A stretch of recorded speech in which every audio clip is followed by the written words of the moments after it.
Pre-Med Office Hours episode. I don't know, but today is November 20th. We don't check office hour episodes anymore. We just go by the date. That means we've been here a while, right? When 60 Minutes goes live, do they say what episode number it is? No, they just say 60 Minutes, November, whatever. My name is Dr. Ryan Gray, founder of Medical School Headquarters Mapped, author of some books, host of the Pre-Med Years podcast, and all-around cool guy. But best of all, I get to hang out with these dudes on Dudes Day. Reverend Dr. James Scott Wright, former director of admissions at UT Southwestern, retired executive director at TMDSAS. How you doing, my friend? Doing really well. Excited to be here today. Thank you. I'm excited to have you. And to continuing that tradition of Dudes Day, every Dudes Day, whenever that happens to be.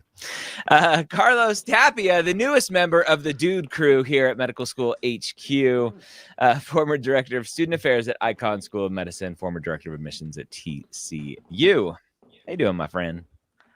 Good. How are you?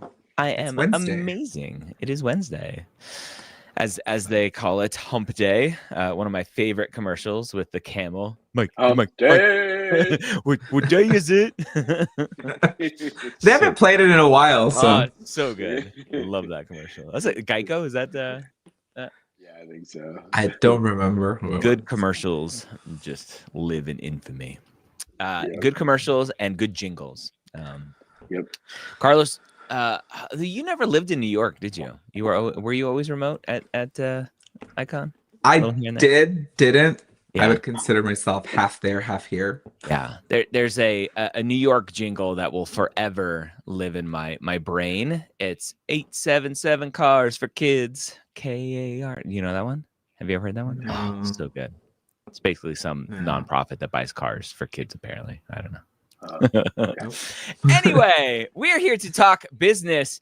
I want to lead off the show with a discussion. I would love to hear from both of you. Scott, with your experience kind of as a retired executive director at TMDSAS, seeing kind of med schools and how they operate and everything that goes on. And then also, Carlos, from your experience as director of student affairs at Mount Sinai, the stress levels and everything that students are going through, to understand what I'm adding here is this discussion of 3-year med schools. While not completely new, they seem to be making a little bit of a resurgence right now. I just got back from the AAMC conference. There was a session all about 3-year med schools and whether or not they're going to be a thing again. NYU, I had the dean of admissions at NYU on the podcast a couple of years ago when they started to announce their 3-year pathways again. 3-year med schools used to be a thing, and then they kind of went away, and now they're coming back. And I wonder if this is a reaction to 2-year PA programs to say, hey, maybe we're losing some great physicians who are choosing to go the PA route because it's less education. Although med school, you still have residency on the other end. Is this a reaction to tuition costs and 3 years versus 4 years of tuition? Carlos, I'll start with you. What are your thoughts on 3-year med schools? Yeah, I think it's an interesting concept, and I think from what we have seen, maybe in my time in medical education, sometimes I think medical schools focus more on the negative impact. I would say, from the perspective that sometimes students are not as mature because they don't have that extra year of going through sort of medical school and that whole process. Yeah. I think it also takes a special kind of student to be able to go through 3 years very quickly and then transition into sort of the next phase of their training. But I think give it or take it, whoever it fits, right? I think each person is unique, and however they feel in the process of, should I do 3 years, should I do 4 years? Does it make me any better physician versus somebody that's done 4 years? I think it's an individual choice and an individual preference, right? Because even now, the expected timeline is 4 years, but the reality is that more students are now taking a research year Mhm. because residencies are requiring more extensive research to be more competitive in the application process. And so now you're a 5-year medical student, right? What does that Yeah. mean? Are you less than somebody that didn't take a break, somebody that did 3 years? So there is no one straight path. I think historically there was, right? 4 years, you go through and then you go into residency. But Yeah. now there's like these flexibilities and also with dual degrees, taking a year to complete a dual degree adds another year to your medical education program. Yeah. So it's an interesting take. I just want to clarify one thing that you mentioned, the research year kind of going with residencies, quote unquote, requiring more research. I don't know if I would specifically say residencies are requiring more research. We are seeing that students who are matching into residencies have more research. And I think that's a reflection of, unfortunately, chasing numbers and just having more data points that residency program directors can potentially easily go, oh, this person has done more research, therefore they're more dedicated, and just another thing to look at as they're trying to live in this post pass fail step one world. It's a bad side effect, which again was a huge discussion that I went to several discussions on USMLE step one being pass fail at the AAMC conference. And I think that was the sort of cause and effect, right? And like the admission side for medical school, what is really required and what is assumed that you will have, and that's why I say required, because at this point it's sort of a given that you have to do research, especially for very competitive specialties. And so it's an unspoken requirement. I would say that again, not transparent, right? Like, tell me what you want and I'll do it. It's the same thing that happens in the admissions world into medicine, and it happens in the process to residency. Yeah. Scott, any thoughts on 3-year med schools? Again, the highlighted part here, the article that came out. There's a link, and I put the link in the all of the chats that I could send it to. This data coming from NYU saying, hey, these students are doing just as well. Yeah, I mean, I think the proof is in the evidence, is in the data, and this is interesting data that we see here. And I think that if this data can be continued at NYU and can be replicated at other schools where they see that in terms of residency placement and in terms of licensing exams, there's similar performance, then I think it's great. I think that there is, because in my understanding, and y'all can stop me if this is wrong, that it's specific. Most of them are primary care oriented or family practice oriented. Is that correct? Or no? So I think it depends. NYU has several different tracks for their 3-year program. OB is one of them. Internal medicine is one. I don't know so all of them off the head. Typically primary care, right? And I think the interesting discussion is potentially should it be restricted to primary care, or should it open up to all specialties? Right. One of my concerns is that you're basically pre-selecting before you start med school of like, I want to be an OB and I'm going to go down that route. And there are off ramps if you're like, oh wait, never mind, I don't want to do that. Then you have to figure out those next steps. Well, I think in terms of those programs, is it not true that there's an integration of some level with the residency program? I mean, there's it seems to me like that we've traditionally treated medical school as one distinct thing and residency as another distinct thing. Yep. And why does that have to be the case? That's the question in my mind, is can we make that a more fluid kind of transition where we can do a 3-year program where also you're integrating the residency into it, so you're getting a valid and a helpful experience in going into those specialties. And so I don't know. That's just my thought. Is that the residency has a big part of that is it integrated together Yeah. in some way or another. Yeah. Yeah. So I'm showing on the screen right now episode 96, where I had Dr. Rivera on the podcast talking about NYU's 3-year program when they were first kind of getting it going. So very interesting process. Yeah, we'll see. I think, as you mentioned, right, proof is in the pudding. What does the data show? Are there similar patient outcomes? Right, there's no adverse events and stuff that we potentially could show there. And once we get the computer chips implanted into our brains, we can cut it back to 2 years. We could cut it back to 2 years. Yeah, it's interesting, right? And that's a big argument in our education system as a whole, is why are we memorizing so much stuff still when we all have way more data on this little device than any of our ancestors used to have in their whole entire history. So Adam kind of going to, hey, yeah, most students change their mind. And so if you're going to a 3-year program thinking, oh, this is a shortcut, but you're stuck with primary care, then you're potentially in a bad spot. 3 years better than 4 if we have to spend 1 year on research with that loan amount looming over us. Yeah. And as someone who's been through the process, most 4th years are a waste of time. You're doing electives, you're exploring, you're just kind of hanging out, waiting on interviews and going through the application process for residencies. Going on vacation and to the mountains. Fourth year's pretty chill. Yeah, right. Maybe and 3rd year's hell. Health break. Yeah.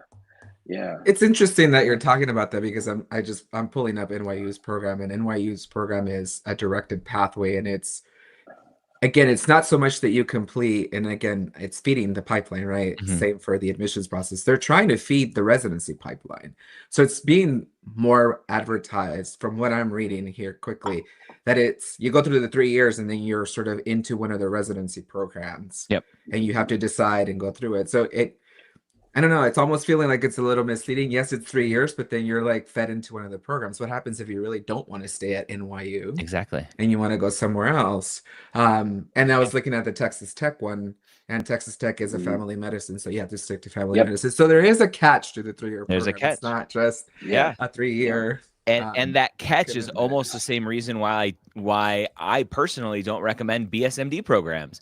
Why are you going through this stress of applying to a specific program where you're going to change as a person over the next 3 years, and you may not be compatible at that program, at that location, in that environment, and now all of a sudden you're stuck? And what does that look like? And are there any outs, or does the fine print say, hey, like, you're going to have to pay us back all of your tuition if you, like, whatever? I'm sure there aren't super huge gotchas, but yeah.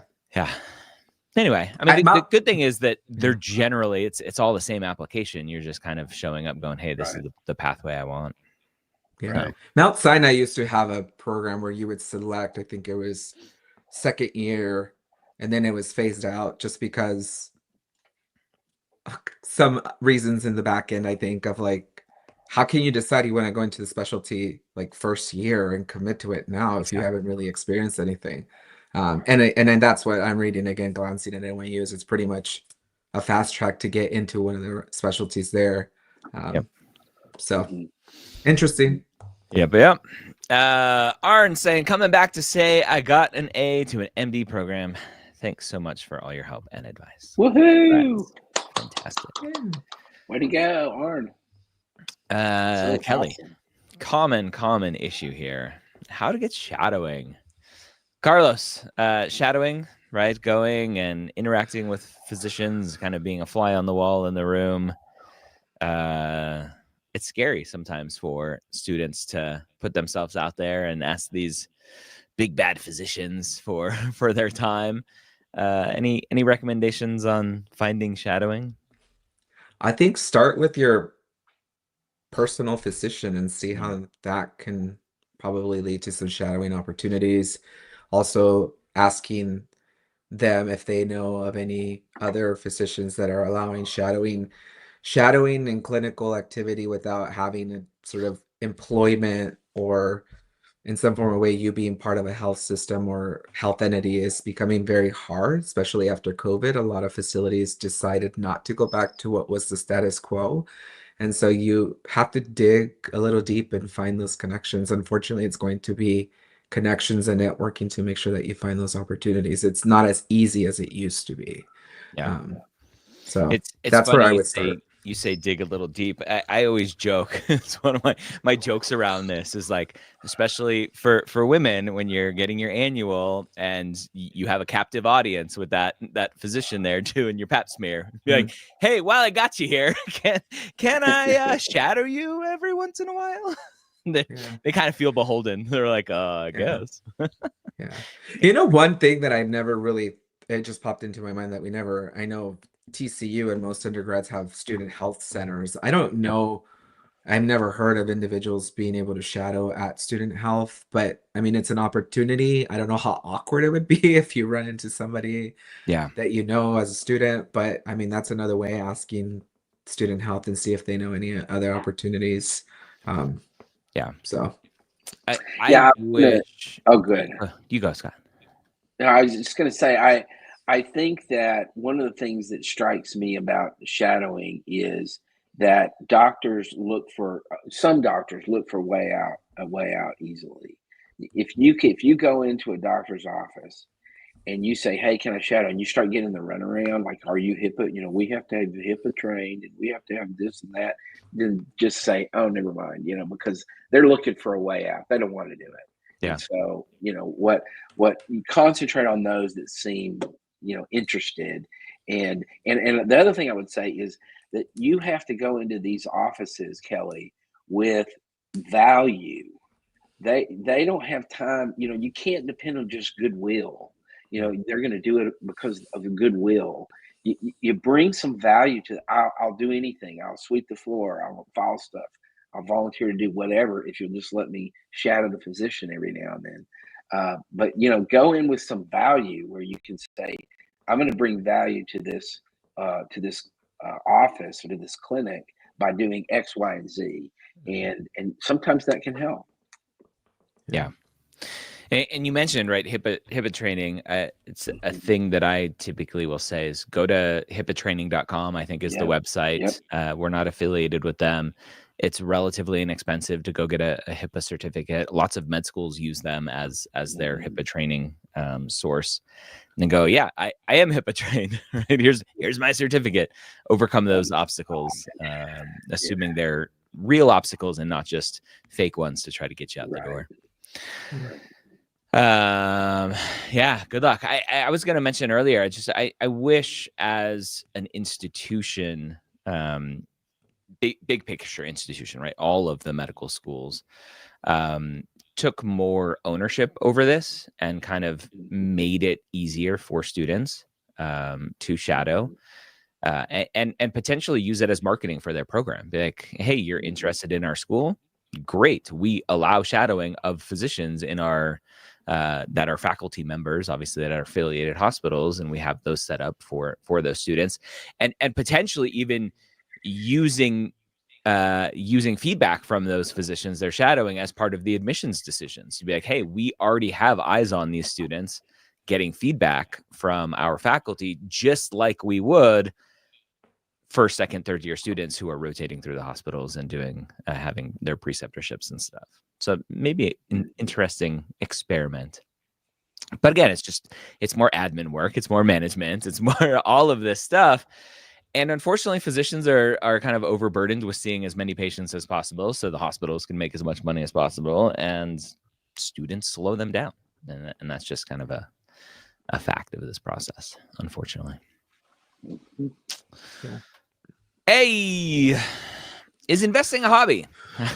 I was wondering if this was like a spam comment. Like, you should check out my friend who helped me invest. This is like a real question here. I really enjoy doing market research for stocks, reading financial statements, even purchasing some products to try them out. Figs, Croc, etc. I've been doing it for years. Scott, thoughts on having investing as a hobby on the application? I don't see a problem with it. I mean, I think a hobby can be anything. And, I think if you talk about it in the narrative in a way that helps the reader understand what you get out of it, that it's enjoyable, that you're not doing it for, you know, to raise money for medical school tuition. I mean, even if you are, that's not a problem. But I would say I wouldn't have a problem with it. Yeah. Yep. Um, is there any concern potentially of seeing investing as gambling and any sort of personality or issues around that? Carlos, what do you think? I think it's how you describe it in the experience that it really is going to tell admissions offices how you see this hobby evolving and what you're really sort of using it for and what that interest is. I've never really thought of that question as a gambling, right? Unless you're this individual that all of a sudden became consumed by like trading stocks and market, then I think you can really develop an issue and a problem. And then how do you explain it if that is sort of the thrill of this hobby? But you just have to be very careful how you explain it and how you put it in perspective for admissions committees. Yeah. I had a student a year or two ago who was describing one of his hobbies. It wasn't investing. And never in the whole thing, in his whole description, did he say anything about it being fun. And I asked him, I said, why do you do this? Well, it's this, and it was, I'll beat around the bush about everything except for I enjoy it. It's a lot of fun. I have a good time with it. And so that's what I would say also. And just echoing kind of what Carlos said, I think it's very important how people write about it. And if you're talking about, I enjoy doing this, it gives me some stress relief. It's interesting, and talk about it using terms like that to help the reader understand what you actually get out of it and what you are not looking to get out of it. Yeah. All right. Will you consider offering mock interview discounts for Black Friday? Yes, it's already been considered. Everything will be on sale for Black Friday. So check that out. I think we're starting at Tuesday. So do that. And then a follow-up. I have an interview coming up next month. What is the number one thing I should make sure to convey or keep in mind? Also, number one thing to prepare, right? Do a mock interview potentially with our team. So check that out. Scott, it's an interesting question here. My general piece of fuzz on my other microphone up here. My general thought is it distracted me. Here, I can use that one. Look. Squirrel. All right. See, look, I have this microphone too. So the question really when I talk to students is, what should I make sure to convey or keep in mind is like, I really need to sell them on something versus just having that conversation. What do you think about that? You talking to me? Yeah. No, I think that's exactly right. I think it's very important to remember and to keep in mind that they just want to meet you and you need to be authentic. And so if you go into it with all of these sort of agenda items and you're trying to manipulate your answers to say what you want, it's going to be obvious when you do that. And so that's not good. That's not what they want. They want to see who you are, what you're all about, how you communicate and stuff like that. What they don't want is, some sort of fake person who's just got an agenda. Yep. So number one thing to keep in mind, just have that conversation. Yep. Here's an interesting question. Is being an EMT MA scribe rare for a pre-med application? It feels like everyone and their mothers have done it, but most schools only show about 40% clinical employment among students on the MSAR. Yeah. Here's my personal issue with this. Do you look at the MSAR? It shows that it's like 99% of students, right? Something super atrocious, have research experience. And then not a lot of students have clinical employment. And maybe that's the key word there, is the employment angle. Yeah. And so I think a lot of students will look at that and go, oh, research is the most important thing. But we as a team go, no, stop. That is not the most important thing. Carlos, EMT, MA, scribe, clinical experience in general, employed or not employed. We generally talk about how important it is so that students can understand that they like taking care of patients and then try to convey that in their applications. Why? Where do you think this disconnect is? Is it really just a language thing of employment versus volunteer? Yeah, I really think it is. I think I think there's this perception, right? Like everything in the application process, that it looks better if it was a volunteer clinical than a paid clinical experience, because I was doing it for money and compensation. So I think it really comes down to just how you see those two words play out. But even looking back of when we were reviewing applications at TCU, it was clinical, right? It was still clinical. The reality is that we know that many folks didn't have the advantage of just either being supported by family members or relying on student loans to survive. And when we saw employment, we were like, oh, this person had to work. There's probably a story there of why they were working and doing this while still in school. It doesn't, I wouldn't say it was like, oh my God, we're going to follow this story and we're going to really dig deep into it. But at least it gave us an idea, and we understood that this person was working while they were also going to school. But the clinical piece is still the same. Yeah. I just think that many years or many moons ago, it looked better if it was volunteer, right? Because it was also giving back to the community. And I think now we're seeing more and more, and actually there was conversations going back to the shadowing piece, because it's so difficult that some applicants just go this route to seek employment because they can both get compensated and get clinical exposure, which is, I would say, 2 wins for the individual. Yeah. And so here's the interesting thing, right? Adam, is you kind of went straight to the employment angle. And so I'm showing the MSAR here on the screen. There is medical clinical volunteer, and you can see those numbers are super high. So, but research always is the highest one. And again, I think it's just students see that and they're like, oh, research is the most important. And it's just like, no, stop it. So yeah. It also makes me think, though, that individuals might be coding it as volunteer, right? Like medical schools don't have control how an applicant codes their experiences. So it might be that they just go with the clinical volunteer and not really put that it was a paid experience. So yeah. Yep. So this is Mount Sinai's data, Carlos. So. Oh, okay. This is the MSAR for those who would like to go purchase it from the AAMC and give a good donation to the AAMC. All right. So yeah, Adam, clinical experience is super important because it helps you formulate your answer. Why do you want to be a doctor, and have all of those experiences to talk about? So, Josh, can you explain the difference between AMCAS's plan to enroll, plan to enroll, and commit to enroll? I've seen sources that say that med schools can see where you've been accepted through AMCAS. Is that true?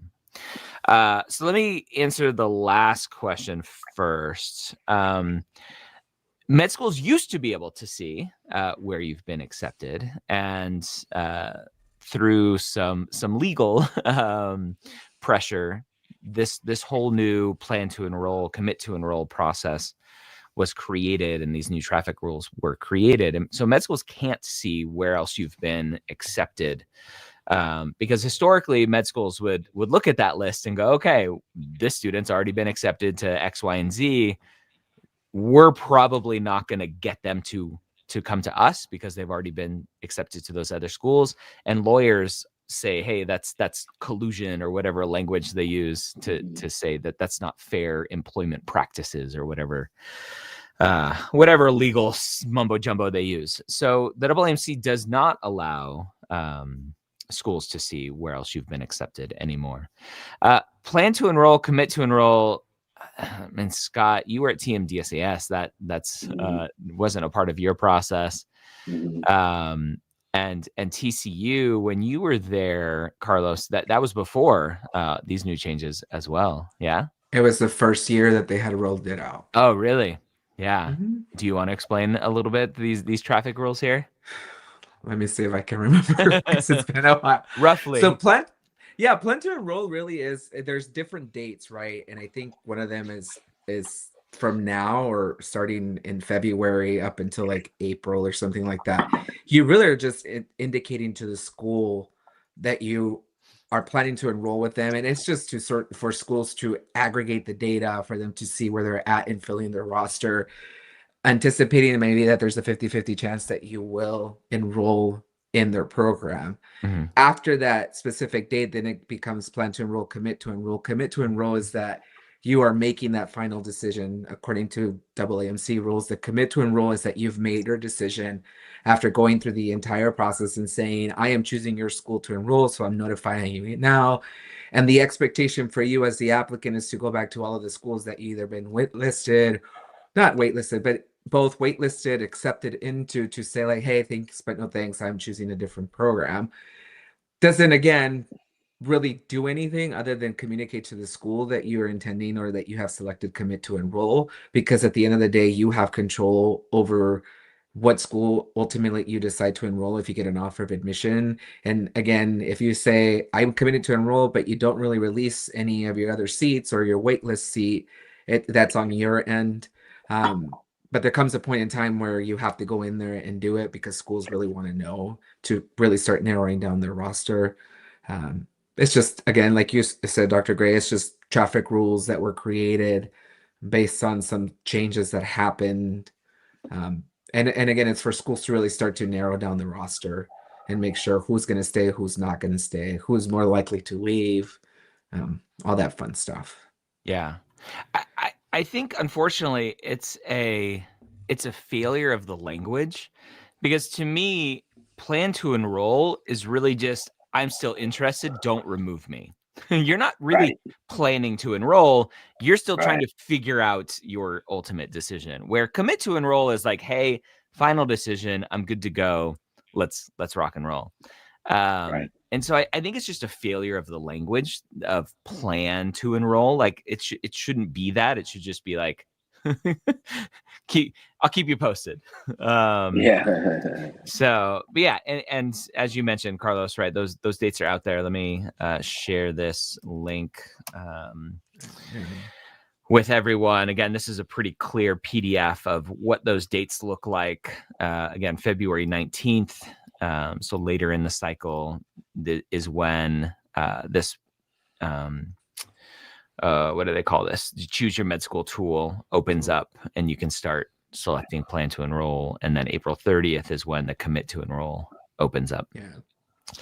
And I caution and I say that still follow whatever school you've been accepted to protocol for accepting or declining admissions process, because again, this tool is available to all AAMC schools, but the individual schools might have also a different process to secure your spot.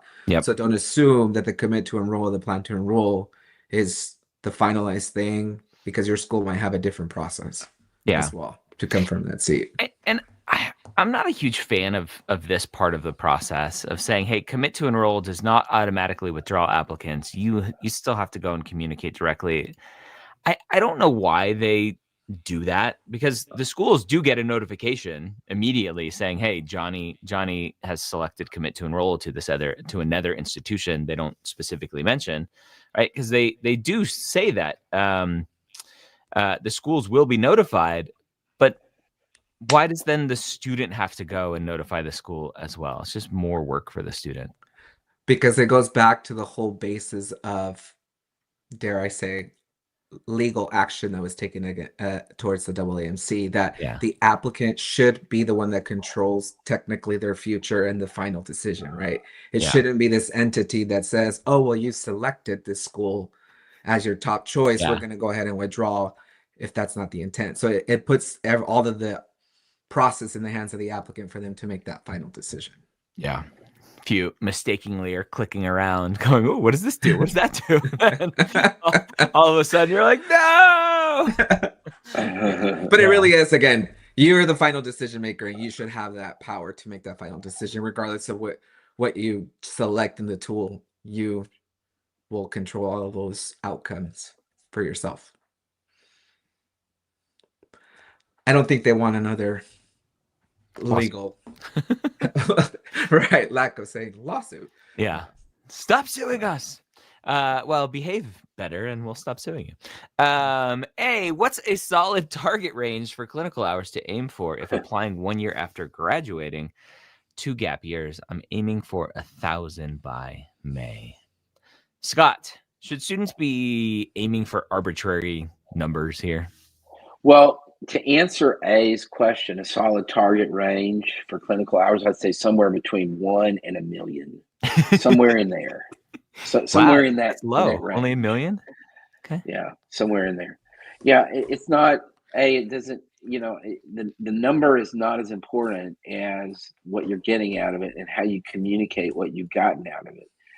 Now, having said that, if you have low numbers, you've only done a little bit of shadowing, that can be problematic. But I've seen students who have done a lot of hours, and they just don't say much about it, and the narrative isn't there to support it, and I'm unimpressed by that.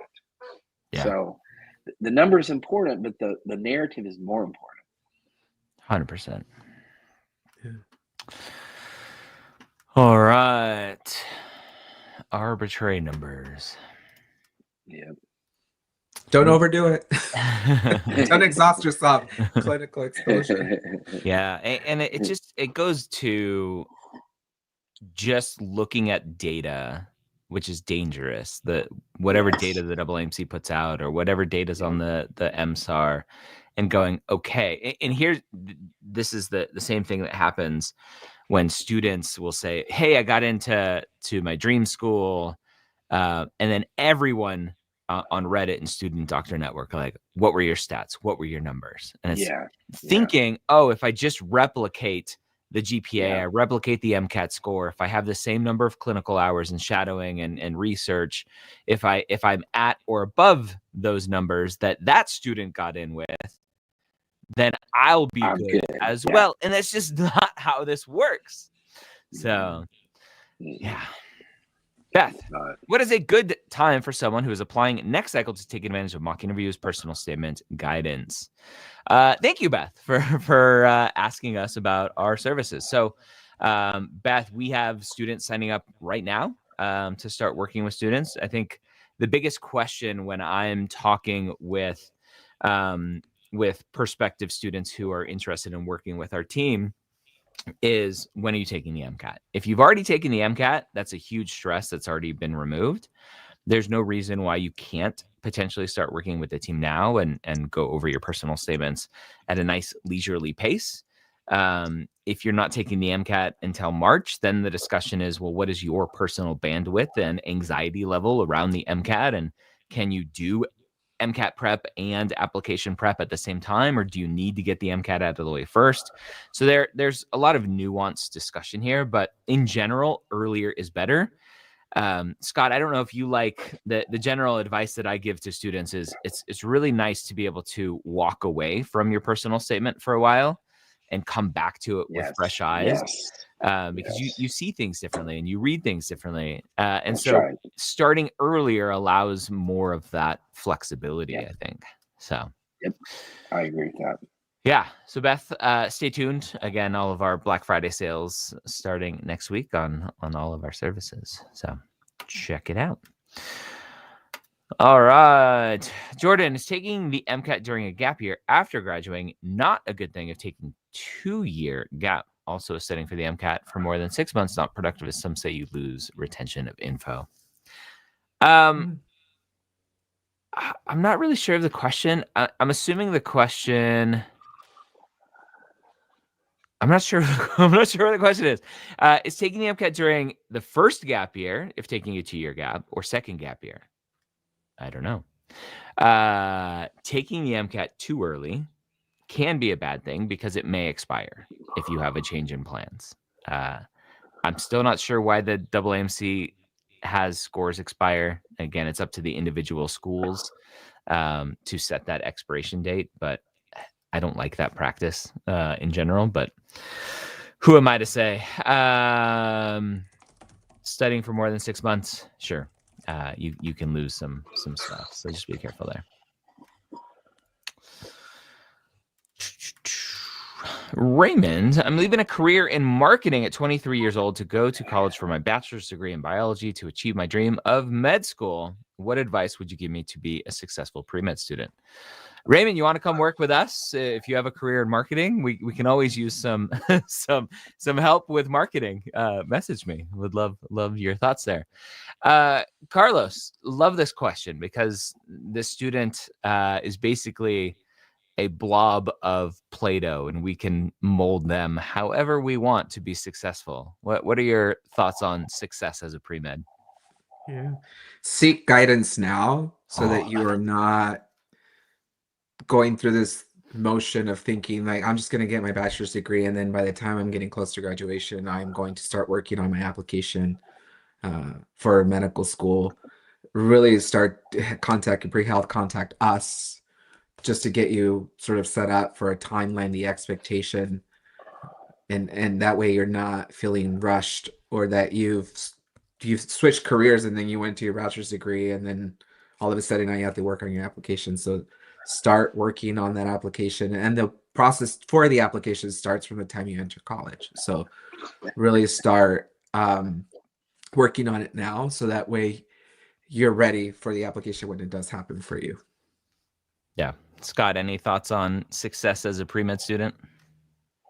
No, I mean, I agree completely with what Carlos said. I mean, I think it's about planning, and it's about seeking the correct guidance. And, we've seen several times already in some of these questions, I saw sources that said this, or I saw somebody said that, or, I mean, there's a lot of voices out there, and you have to hone in, Raymond, on the voices that know what they're talking about.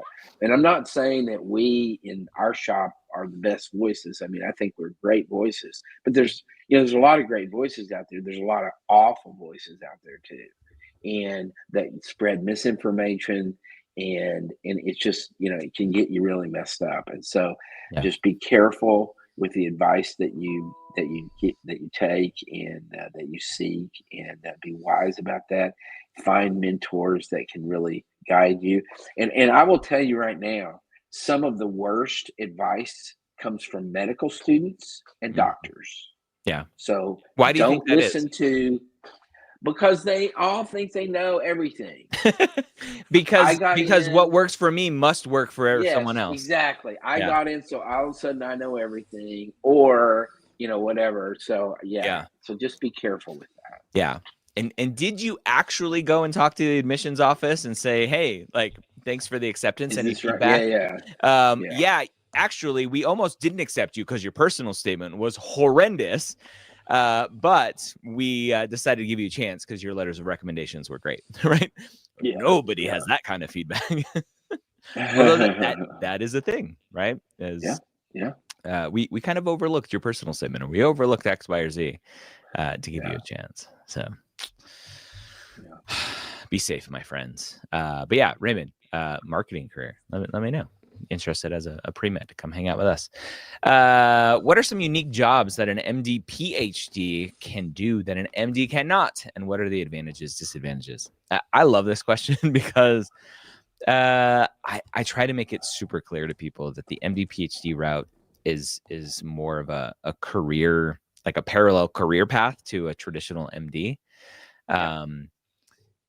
I generally don't think there are many differences. Sure, there may be some specific jobs that want an MD PhD, some specific labs or research institutions that want an MD PhD to head the lab maybe, or to be a part of the lab. But MDs out there are doing tons of research without a PhD. So really just comes down to your specific path. Obviously, disadvantage is time. you're in med school and doing your PhD for 3, 4, 5 years in the middle of your between typically M2 and M3 year. And so one of the disadvantages is you the kind of relationships that you have with your cohort starting goes away because they continue on. That's and right. you're stuck in your graduate education. And then when you start back up in med school for your clinical rotations, those are all new people, and you don't really have the time Yeah. to build those relationships again because you're all working in the hospital now. So, And all of the other students in medical school look at the Mudfuds and go, "What's the deal with them?" the Mudfuds. That's what you I call them. haven't at heard that Northwestern, term in Mudfuds. forever. Yeah, the Mudfuds. Yeah, that's funny. I also say you have to have an interest in research. Like if you're just going to do it 100%. because you think the career is just going to be better, Yeah. like if you have no interest in doing any type of Yeah. heavy research, like why do it? Yeah, or free tuition. I think a lot of people just apply because Yeah. it's free tuition for the MSTP programs with a stipend. So Free tuition with sacrifice. It's like the 3-year programs, right? Yeah. There comes a caveat with it. It's a lot of work. Yeah. It's not easy. pros and cons. Hey, Dr. Gray, when is your new book coming up? I'm assuming you're talking about my parent book. I've actually started it, so let's rock and roll. Yeah, it's fun. I've put words on paper. Actually, I've spoken Nice. words. So the process I'm using for this book is I have the outline all ready to go. Just need to flush it out a little bit, and I recorded last week 3 videos. So I'll put them out as YouTube videos, and then I'll have a ghostwriter turn it into the book as well, using all of my words as well. So it'll be a little of both. More content for the YouTubes and a book for parents. So Vicky finished secondaries by the end of August. No interview invites so far. What can be done now? Scott, we are in that time of year where students and parents alike are going, hey, nothing. I ain't got nothing yet. What should students be doing right now? Well, there's not a lot. You can write a update letter if the school accepts an update letter. You can, put in the update letter things that you're doing and some reflection on that kind of stuff. But other than that, Vicky, there's not a whole lot you can do at this point. You're in the reaction mode of the process. Basically, all you can do is sit back and wait. And I would say you might be thinking about what's my plan moving forward if I don't get in. What am I going to do to improve my application for next cycle? And we do that here at medical school headquarters, where we do a reapplication kind of review process and kind of give you our ideas about what you can do to improve and stuff like that. So you might want to do that. There you can see on the crawler, $99, which is not much when you're talking about your future. So if you got $99 that you can spare, then I think it's maybe a good idea to get somebody to look at your application and kind of give you their thoughts. But and just as an aside, I would say you say in your question, finished secondaries by end of August. I'm not really interested in that. I'm interested in if you got the secondary in June and you didn't finish it until the end of August, that's a problem. And so I'm not interested when you finished them. I'm interested in how long it took you to submit them. Mm-hmm. If it's taken you 2 months or whatever to submit the secondary, that's sometimes noticed by the medical schools. And so just be careful with that. Yeah. I'm sad. I just looked at the clock. It's already time to go. I know, right? I wish these were longer because I love hanging out and answering questions. This is kind of I love doing this, and I hope the rest of you that are here are enjoying this as well. Just a couple of quick notifications before we go. So reapplication advising session, you can see that scroller across the bottom. If you just go to medicalschoolhq.net, there's a banner right at the top, or applicationrenovation.com/session. The other thing is PS or BS. If you have not seen PS or BS, let me PS or BS, we've started releasing those episodes. Those are actually from earlier this year, recording episodes reviewing personal statements. Is one of the big questions that we get from students before they use our services is, well, like, how do you actually review essays? What does that feedback look like? Well, because we love content here and trying to make everything more transparent and kind of level the playing field for everyone, we started a series called PS or BS, and we review essays and put it out on social media. And so you can see how we review. And if you want to work with us, great. If you don't want to work with us and just use the feedback that we're giving to other people to help you write your essays, awesome. psorBS.com/apply. You can go get a spot now. So apply for PS or BS. So psorBS.com/apply. I don't know. I'm super proud of that name. I don't know. It just came to me one day. I'm like, PS, ooh, PS or BS. So yeah. So the process is go to psorBS.com/apply. If you go to just psorbs.com, it'll take you to the YouTube playlist where I think there are 1 or 2 videos out to now. But if you go to /apply, you will basically schedule an appointment, but you won't come to the appointment. It'll just be for our advisors to review your essay then, and then we'll record that content and get it back to you after, and then we'll release that content at a later date. So check it out. Make it as anonymous as possible. Change names, change dates, all that good stuff. All right, friends. I hope you all have a wonderful, wonderful day. Carlos, Reverend Dr. James Scott Wright. This was an awesome, awesome Dudes Day. I enjoy our bromance, and I look forward to another one in the future. Take care, everyone. Bye-bye.